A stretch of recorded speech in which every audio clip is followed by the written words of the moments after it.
네, 제주 고령사회연구센터에서 근무하는 공선이라고 합니다. 오늘 황명진 교수님 발표문 잘 들었습니다. 예, 이 자리에 초대해 주셔서 감사드리고요. 저는 이제 좀 전에 말씀하셨듯이 제주가 한국에서 갖는 좀 약간 예외성, 상징성 이런 것들이 좀 있는 것 같습니다. 그래서 코로나19 이후에도 저 같은 경우에는 사실 육지보다는 조금 덜 불안하지 않았나는 생각이 들거든요. 예, 그러니까 인구 밀도가 높지 않다 보니까, 그리고 그런 자가격리라든지 사회적 거리두기에서 오는 스트레스를 해소할 그런 좀 방안들이 조금 많이 있었던 것 같습니다. 다른 지역보다는. 저도 이제 서울에서 살다가 이제 내려간 지 2년 정도밖에 안 되기 때문에 육지 생활하고 좀 비교가 된다면 그런 장점이 있는 반면에 또 취약한 부분도 있겠죠. 그래서 최근에 이제 다시 관광객들이 많아지면서 장점도 있지만 지역사회 감염은 사실 제주는 아직은 그렇게 크게 걱정은 안 하고 있는데요.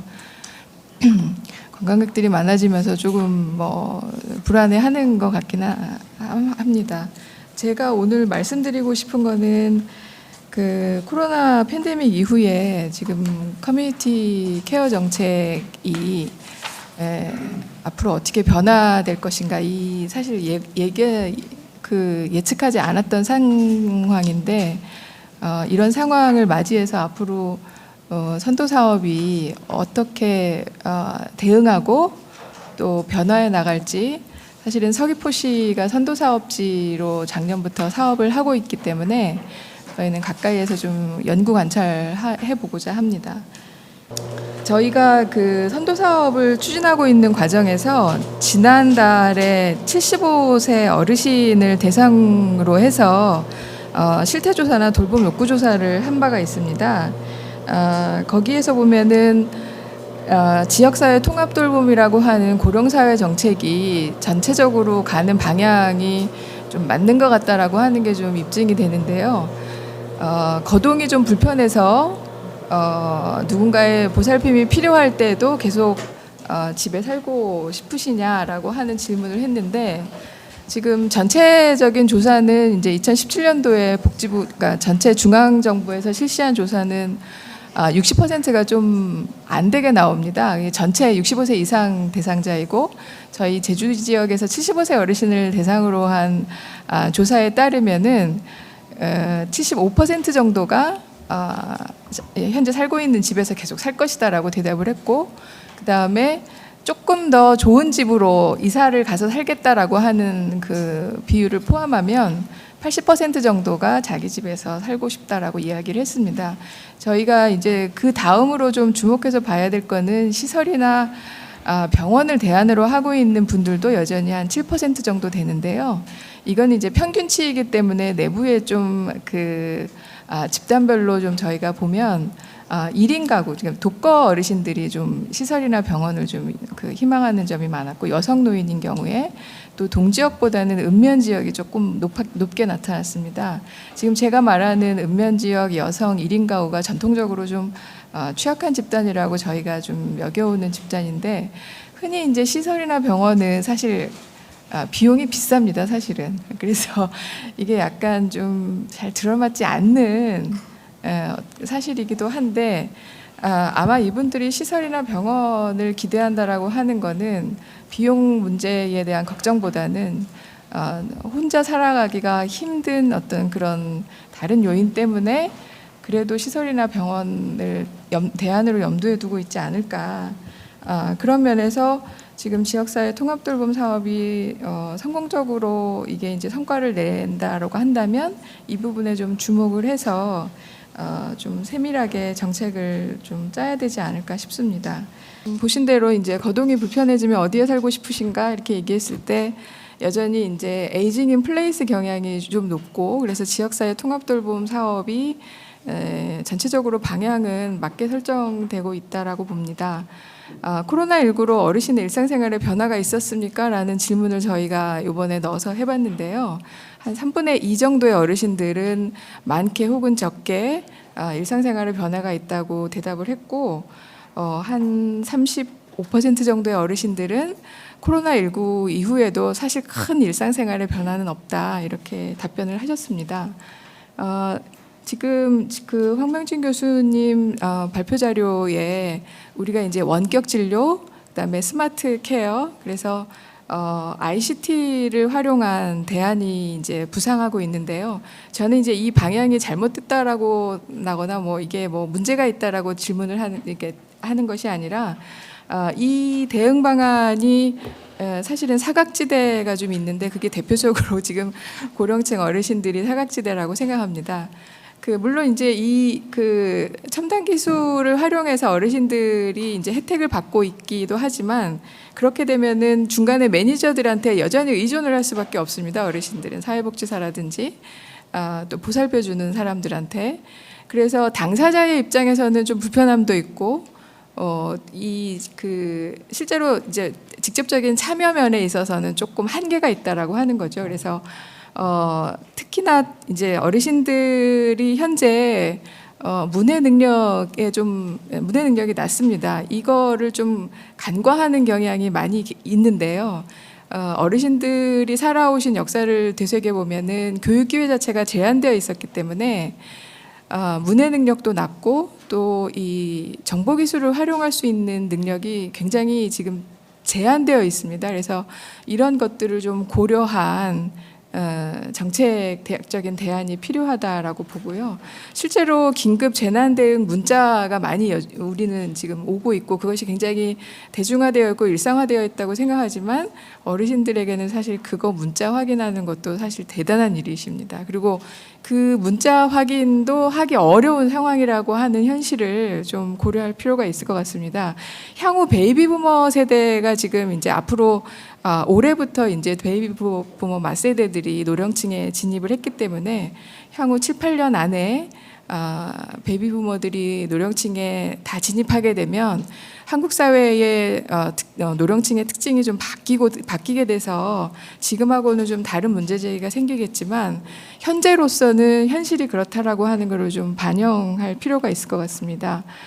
젊은 층과 달리 뭐 인터넷을 통한 영화 보기라든지 SNS 온라인 쇼핑이 좀 불가능하고요. 좀 전에 이제 교수님께서 불안이 어디서 오느냐 이런 것도 생각하는 것도 중요하지만 이 시기가 사실 혼자 자신을 성찰할 수 있는 좋은 기회, 성장의 기회라고 저도 적극적으로 동의하는데요.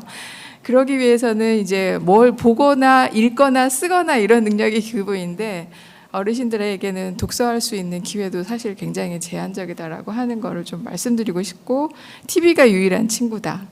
그래서 현재 어르신들 특유의 인내심으로 견뎌내고는 있지만 치명률이 높다라고 하는 것이 굉장히 공포입니다. 어르신들이. 그래서 삶의 질이 위기에 봉착할 건 사실인 것 같습니다. 어르신들이 일상생활 변화를 보면요. 경제적인 변화를 가장 우선으로 칩니다. 이게 이제 75세 어르신들인데요. 여전히 경제적인 것에 굉장히 민감하게 이걸 받아들이고 있고 이걸 제일 우선 상황으로 보고요. 외출 제한으로 갑갑하고 외롭다라고 하는 거는 그 두 번째 요인이고요. 세 번째는 현재 이제 경로당이라든지 복지관이라든지 전면적으로 다 운영이 중단되어 있어서 굉장히 불편합니다. 그래서 어르신들이 갈 데가 없는 그런 상황입니다.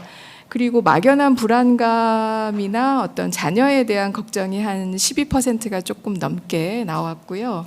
개인 위생이 강화됐다라고 하는 긍정적인 측면도 좀 12%가 좀 넘게 나왔습니다. 그래서 그런 긍정적인 측면이 있는데 저희가 이 선택지 가운데 코로나19 이후에 개인의 시간이라든지 취미 활동이 늘었다라고 생각하냐라는 질문도 있었는데 거기에 대해서는 사실 다 그렇게 어르신들이 이제 동의하는 바가 없게 나타났습니다.